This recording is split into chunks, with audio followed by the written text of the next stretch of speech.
नमस्कार, very good evening to all of you. स्वागत है आपका एग्ज़ाम्स फायर यूट्यूब चैनल में। आज के वीडियो में हम एनटीपीसी ग्रुप डी एग्ज़ाम्स की सिलेबस में शामिल एक बहुत ही इम्पॉर्टेंट जीके टॉपिक पर लेक्चर लेकर आए हैं। न्यूक्लियर प्रोग्राम ऑफ इंडिया, भारत का परमाणु कार्यक्रम। भारत के परमाणु कार्यक्रम के बारे में हम एक एक बात जानेंगे इस वीडियो में। क्या हुआ, कैसे हुआ, सब जानेंगे। तो बने रहिए हमारे साथ। और अगर अभी तक आपने हमारे चैनल को सब्सक्राइब नहीं किया तो तुरंत कर लीजिए और बेल आइकन प्रेस कर दीजिए ताकि हमारे लेटेस्ट अपडेट्स आपको तुरंत मिल सकें। तो चलिए बिना समय वेस्ट किए बढ़ते हैं आगे, देखते हैं। सबसे पहले ब्रीफ इंट्रोडक्शन, संक्षिप्त परिचय। India's nuclear programme is based on 3 stages. भारत का परमाणु कार्यक्रम 3 चरणों पर आधारित था। India's 3 stage nuclear programme was formulated by Homi Bhabha. भारत का जो 3 चरणों का परमाणु ऊर्जा कार्यक्रम था उसकी रूपरेखा होमी जहांगीर भाभा द्वारा तैयार की गई थी 1950 के दशक में। And what was the motive, motive क्या था इस कार्यक्रम को निर्देशित करने का, फॉर्मुलेट करने का? To secure the country's long term energy independence through the utilisation of limited uranium and abundant thorium reserves found in the monazite sands of coastal region of South India। इस कार्यक्रम का उद्देश्य दक्षिण भारत के तटीय क्षेत्रों के मोनाजाइट रेत में पाया जाने वाला सीमित यूरेनियम और प्रचुर मात्रा में थोरियम भंडार के उपयोग के माध्यम से देश की ऊर्जा स्वतंत्रता को सुरक्षित करना था। देश में ऊर्जा को बढ़ाना था, एनर्जी नीड को पूरा करना था, ऊर्जा ज़रूरतों को पूरा करना था। ओके। होमी जहांगीर भाभा को भारतीय परमाणु कार्यक्रम का जनक कहा जाता है। Homi Jahangir Bhabha known as father of the Indian nuclear programme. Homi Bhabha conceived the 3-stage nuclear program as a way to develop nuclear energy in India। Homi Bhabha ने भारत में परमाणु ऊर्जा के विकास के लिए 3 चरण के परमाणु कार्यक्रम की कल्पना की थी। कार्यक्रम का उद्देश्य आप जानते हैं, भारत में ऊर्जा ज़रूरतों को पूरा करना था, एनर्जी नीड को फुलफ़िल करना था। ओके। Why not uranium? एक क्वेश्चन आता है कि परमाणु कार्यक्रम में हम यूरेनियम को क्यों नहीं यूज़ किए या कर सकते थे? तो उसका एक मात्र आंसर है, because the uranium reserve in India were only 1 to 2% in the world। जो भारत में यूरेनियम रिजर्व है वो पूरी दुनिया के कंपैरिजन में सिर्फ 1 से 2% है, मतलब बहुत कम है। वहीं थोरियम रिजर्व जो है वो अबाउट 25% है, 25% थोरियम रिजर्व है भारत में पूरी दुनिया का। इसलिए परमाणु कार्यक्रम में थोरियम को ज़्यादा यूज़ किया जा रहा था। Okay. Another question is what was the problem with using thorium as fuel?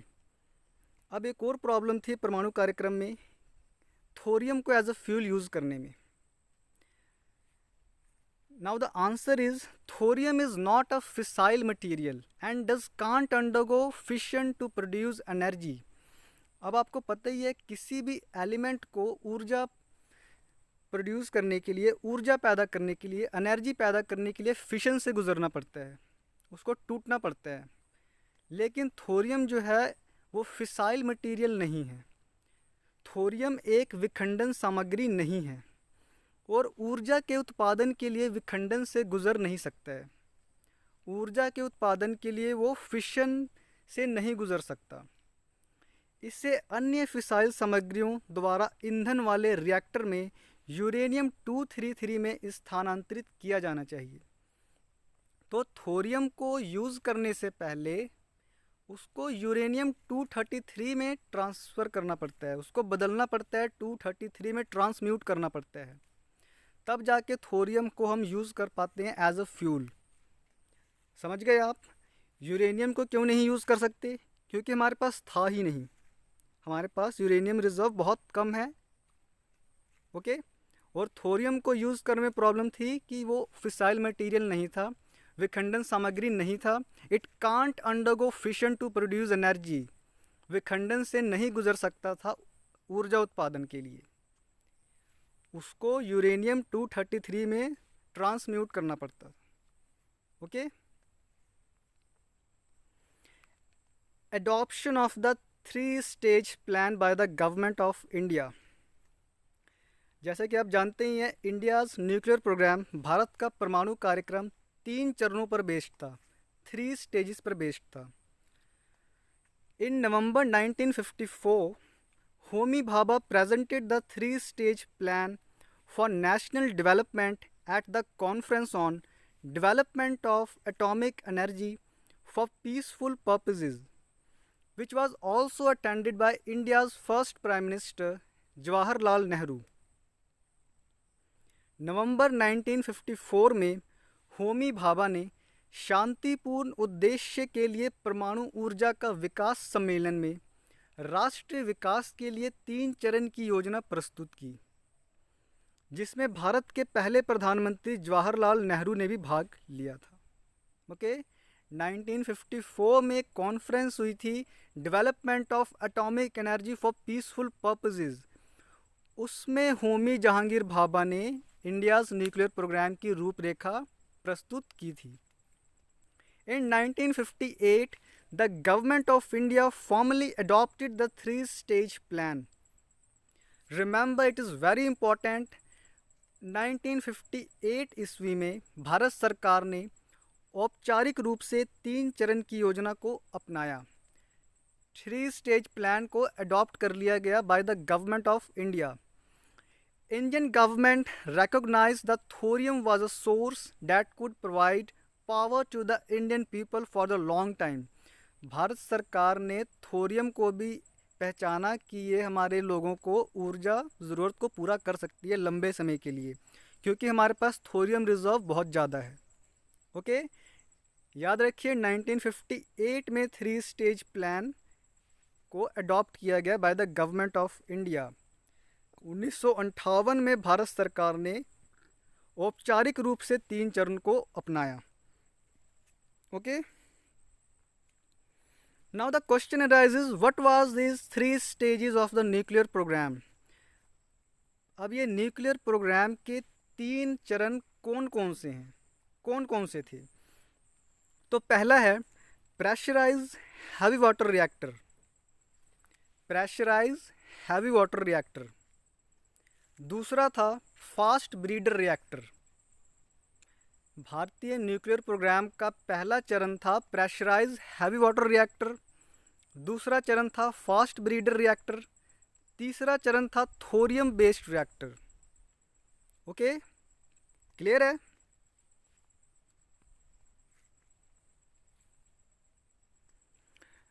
अब हम एक एक करके सारे चरणों को जानते हैं। क्या स्टेज थे? पहला स्टेज था pressurise heavy water reactor. In the first stage of the programme, natural uranium fuelled pressurise heavy water reactors produce electricity while generating plutonium-239 as byproduct. Physical heavy water reactors was a natural choice for implementing the first stage because it has the most efficient reactor design. That means uranium enrichment was not required here. Okay, in terms of uranium utilization, uranium-238 can be directly fed into the reactor core. कार्यक्रम के पहले चरण में प्राकृतिक uranium ईंधन वाले भारी जल reactor pressurise heavy water reactor PHWR द्वारा उप उत्पाद के रूप में प्लूटोनियम-239 पैदा करते हुए बिजली का उत्पादन किया जाता है। तो पहले चरण में क्या होता है, नेचुरल यूरेनियम जो है वो प्रोड्यूस करती है electricity while generating plutonium two thirty nine. Natural uranium जो है वो इलेक्ट्रिसिटी के साथ प्लूटोनियम-239 भी पैदा करती है as by product. Okay, PHWR पहले चरण को लागू करने के लिए एक स्वाभाविक पसंद था, क्योंकि इसमें यूरेनियम उपयोग के संदर्भ में सबसे कुशल रिएक्टर डिज़ाइन थी।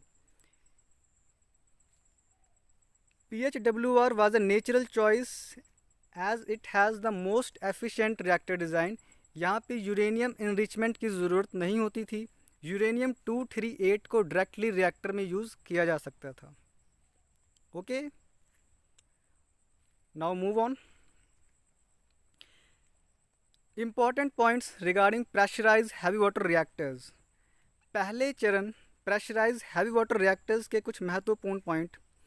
इसमें क्या होता है, मेनली जो क्या रिएक्शन होती है, यूरेनियम 238 जो है वो कन्वर्ट होता है प्लूटोनियम 239 में और हीट पैदा होती है।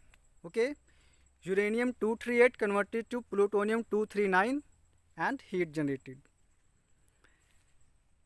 Second is, natural uranium contains only 0.7% of the fissile isotope uranium-235.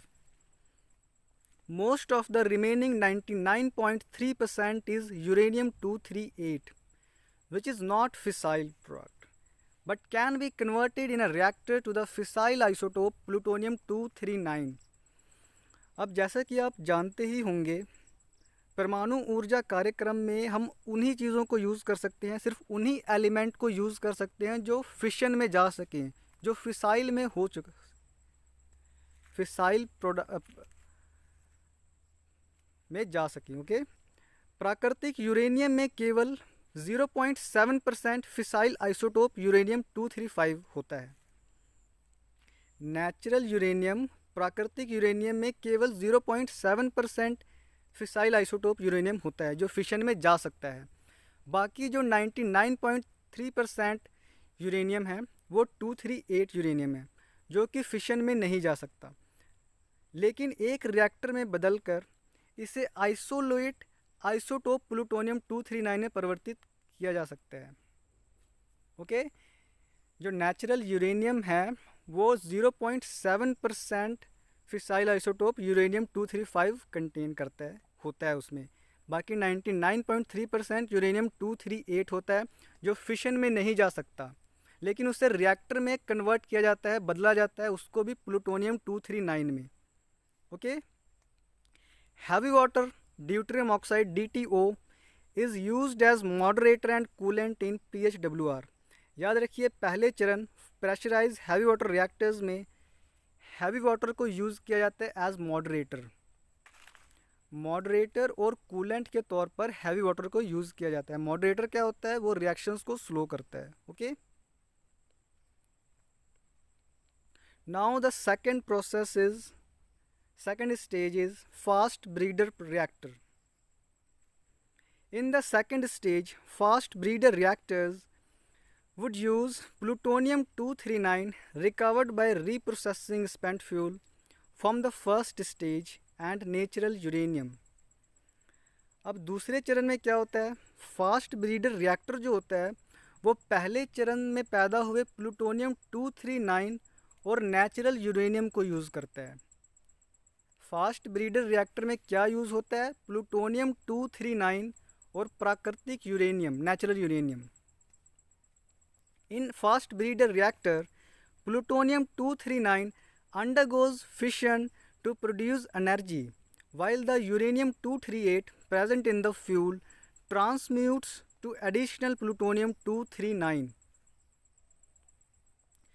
Fast breeder reactor में प्लूटोनियम-239 जो है वो ऊर्जा का उत्पादन करने के लिए विखंडन से गुजरता है। It undergoes fission to produce energy, जबकि ईंधन में मौजूद यूरेनियम 238 अतिरिक्त प्लूटोनियम 239 में बदल जाता है। फास्ट ब्रीडर रिएक्टर में क्या होता है, प्लूटोनियम 239 फिशन में जाके एनर्जी प्रोड्यूस कर देता है, जबकि जो यूरेनियम 238 होता है वो एडिशनल 239 में चेंज होता है प्लूटोनियम 239 में। Okay, now the reason behind transmutation of uranium 238 to plutonium 239। अब रीज़न क्या होता है कि यूरेनियम को प्लूटोनियम में चेंज होना होता है, यूरेनियम 238 को प्लूटोनियम 239 में चेंज होना होता है। Uranium 235 and plutonium 239 can sustain a chain reaction. Reason ये होता है कि यूरेनियम 235 और प्लूटोनियम 239 जो होता है वो चेन रिएक्शन से गुजर सकता है। Okay, uranium 238 can't sustain a chain reaction. Uranium 238 जो है वो चेन रिएक्शन से नहीं गुजर सकता। चेन रिएक्शन न्यूक्लियर प्रक्रिया में बहुत ही ज़्यादा अहम होती है। ओके, यूरेनियम 238 चेन रिएक्शन से नहीं गुजर पाता है, इसलिए उसको पहले ट्रांसम्यूट किया जाता है प्लूटोनियम 239 में, and the process again going on. Plutonium 239 fission में जाता है, एनर्जी प्रोड्यूस करता है। ओके, चलिए देखते हैं next important points regarding fast breeder reactors. Second stage के इंपॉर्टेंट पॉइंट देख लेते हैं। The stage 2 fast breeder reactors are designed to produce more fuel than they consume. Stage 2 fast breeder reactor खपत से अधिक ईंधन का उत्पाद करने के लिए डिज़ाइन किए गए हैं। फास्ट ब्रीडर रिएक्टर्स में क्या होता है, जितना वो उपयोग नहीं करते उतना वो प्रोड्यूस करते हैं। Okay, once the inventory of plutonium 239 is build up, thorium can be introduced as a blanket material in the reactor and transmuted to uranium 233 for use in the third stage. जैसे ही plutonium की एक प्रचुर मात्रा बन जाती है, thorium को introduce किया जाता है रिएक्टर में ताकि वो ट्रांसम्यूट हो जाए यूरेनियम 233 में, जिसको थर्ड स्टेज में यूज़ किया जा सके। The surplus plutonium bred in each fast reactor can be used to set up more such reactors and might thus grow the Indian civil nuclear power capacity. जो surplus plutonium होता है हर reactor में, वो और reactors खुद ब खुद और रिएक्टर्स बना सकते हैं। Okay, the design of the countries first fast breeder called prototype fast breeder reactor was done by Indira Gandhi Center for Atomic Research ICGAR. Bharat का पहला फास्ट ब्रीडर रिएक्टर, जिसे प्रोटोटाइप फास्ट ब्रीडर रिएक्टर भी कहा जाता है, वो Indira Gandhi centre for atomic research ICGAR द्वारा बनाया जा रहा है। भारतीय नाभिकीय विद्युत निगम लिमिटेड भाविनी, अब PSU under the department of atomic energy, has been given the responsibility to build the fast breeder reactors in India. Bhavini को कार्यभार दिया गया है फास्ट ब्रीडर रिएक्टर्स बनाने का। भारत का पहला फास्ट ब्रीडर रिएक्टर, जिसे प्रोटोटाइप फास्ट ब्रीडर रिएक्टर कहा गया है, वो कलपक्कम तमिलनाडु में बनाया जा रहा है। इसकी कंस्ट्रक्शन 2004 में शुरू हुई थी and is not yet completed. अभी तक इसकी कंस्ट्रक्शन पूरी नहीं हो सकी है, ये शुरू नहीं हो पाया है। तो याद रखिए, कंट्री का फर्स्ट, नेशन का first fast breeder called prototype fast breeder reactor जो है वो कलपक्कम तमिलनाडु में बन रहा है। ओके, चलो move on. Now the third stage reaction, third stage of the nuclear programme, it is thorium based reactors. A thorium based reactor or an advanced nuclear power system involves a self-sustaining series of thorium-232, uranium-233 fueled reactors.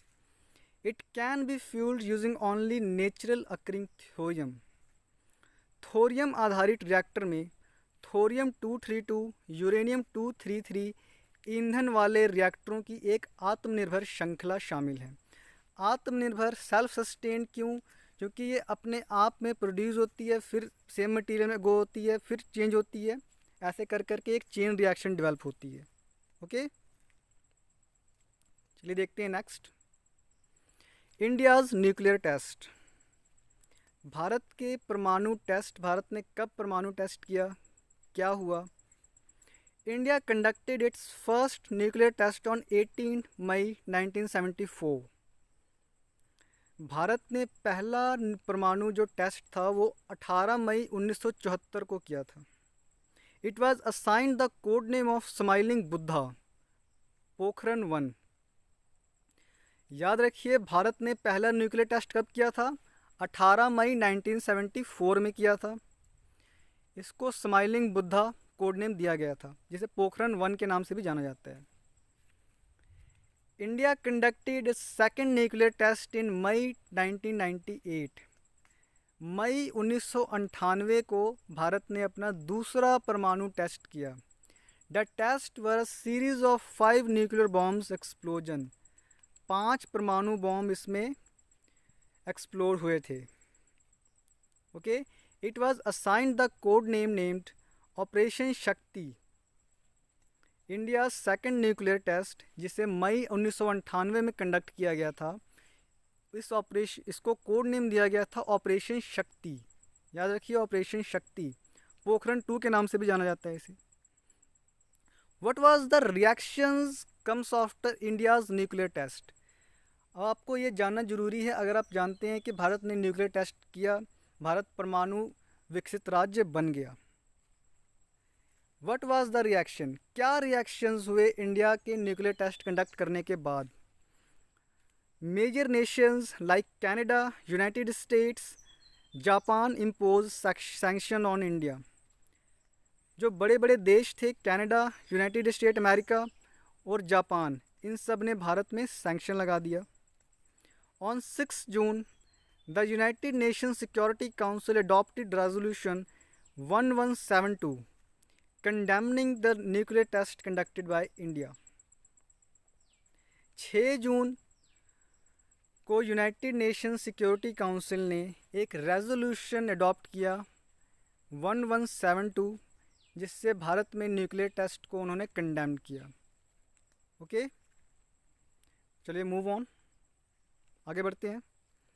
Now Indo US nuclear deal, it's very important. अगर हम भारत का परमाणु कार्यक्रम, एक एक बात को अगर हम जानना है तो हमें इंडो न्यूक्लियर यूएस डील जानना ज़रूरी है। इंडो यूएस न्यूक्लियर डील कब हुई। On 18 July 2005 Manmohan Singh and the then US President George Bush, in a joint statement, announced the agreement to enter into a civil nuclear deal. 18 जुलाई 2005 को मनमोहन सिंह, जो तब भारत के प्रधानमंत्री थे, और तब के अमेरिका के प्रेसिडेंट जॉर्ज बुश ने एक जॉइंट स्टेटमेंट में कहा कि हम सिविल न्यूक्लियर डील साइन कर रहे हैं। भारत और America civil nuclear deal sign कर रहे हैं। The agreement accorded India the same status as signatories of the Non-Proliferation Treaty, although India was not one. इस एग्रीमेंट के अकॉर्डिंग इंडिया को सेम स्टेटस मिला जो नॉन प्रोलिफरेशन ट्रीटी साइन करने वाले देशों को दिया गया है। इंडिया ने NPT non proliferation treaty sign नहीं किया है। ओके, अब नॉन प्रोलिफरेशन ट्रीटी में क्या है ऐसा। नॉन प्रोलिफरेशन ट्रीटी एनपीटी में है कि आप जो रेडियो एक्टिव मटीरियल है उसको एनर्जी नीड के लिए यूज़ कर सकते हैं, but can't go beyond that. आप अपनी ऊर्जा ज़रूरतों को पूरा करने के लिए इस्तेमाल कर सकते हैं, लेकिन वेपन्स ऑफ मास डिस्ट्रक्शन नहीं बना सकते। ओके, परमाणु हथियार नहीं बना सकते आप। Now atomic energy commission of India.